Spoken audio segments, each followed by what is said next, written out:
Thank you for plugging into this Family Life News podcast, streaming issues-driven, family-focused news.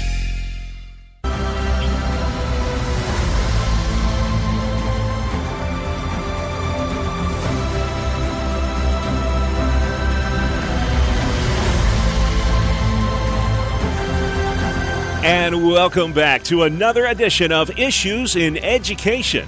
Mondays during the Noon Report, we spotlight the issues that matter most to our public schooling families with the good Dr. Ralph Kerr at the Teaching and Learning Institute in beautiful Houghton, New York. Ralph, been a couple of weeks. Welcome back to the program, sir. Thank you, Bob. Great to be with you again today. Well, it's hard to talk education these days without mentioning the Virginia governor's race. So many people have their eyes glued to that contest, which will be decided just 8 days from now. Why has education become such a front-burner issue in Old Dominion, and not just in Virginia, but across the country? Well, it is a great time for education because, as you said, all across the country, it's front page news and headline on your broadcast every day. And in Virginia, I mean, when the Democratic candidate for governor said that parents don't need to be and shouldn't be involved in the school and in the curriculum that their children are being taught, I think that really kind of took everybody's breath away.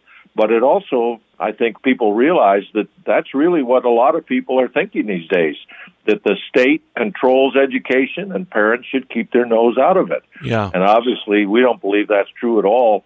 And I'm sorry that parents, in one sense, are having to get involved because of this kind of stuff, but I'm also very pleased that they are becoming involved, and I certainly encourage all of our listeners to continue to be involved in their school, because parents do have a right to be involved in what is decided within the district. Yeah, stay involved. Well, Attorney General Merrick Garland gave a riveting testimony last week. I know you watched some of the hearing before the House Judiciary Committee, defending, for lack of a better term, these FBI sting operations at school board meetings. He used two criteria to defend this memorandum. First of all was the letter that he had received from the National School Boards Association. And the second reason he gave, I thought, was kind of interesting. It wasn't based on any empirical evidence. It was based, he said, on news reports.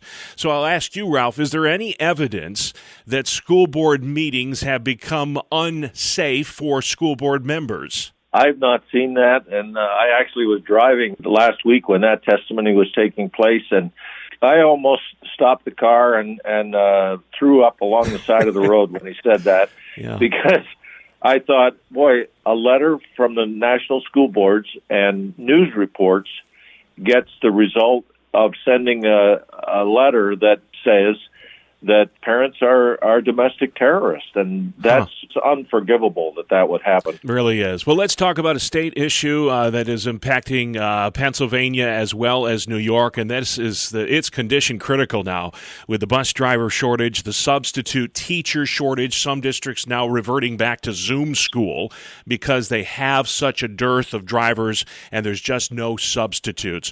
How do we right this ship, Ralph? Well, it really is a difficult challenge. As I mentioned, I was traveling last week, and down in Tennessee, actually, I saw outside one of the schools, similar to what I've seen in New York and in Pennsylvania, buses with signs on the bus saying, become a school bus driver. And in Tennessee, they're actually offering free CDL training, which is the certificate that you need to drive a school bus. I certainly would encourage anybody that has an interest in that as a job to contact their local school district. Some districts are paying a signing bonus, and certainly substitute teachers are a real problem, the dearth of those. And again, if people are interested in that, they can simply call their school district and ask what's required in that particular district to become a substitute teacher. Yeah. Please do that, because we don't want to end up back with Zoom school. It doesn't work. All the research shows that. And for the good of the children, let's get involved. If you're interested in bus driving or in substitute teaching, become involved in that way and do it today. Yeah, and again, if you're interested in serving on your school board, that's another thing we want you to get involved with, and that's why you do what you do, Ralph. You have a wonderful website where folks can find out more about that or any of the topics we discussed today. If you would, sir, where can folks find you? Thank you, Bob. The website is simply whyrun.org, whyrun.org.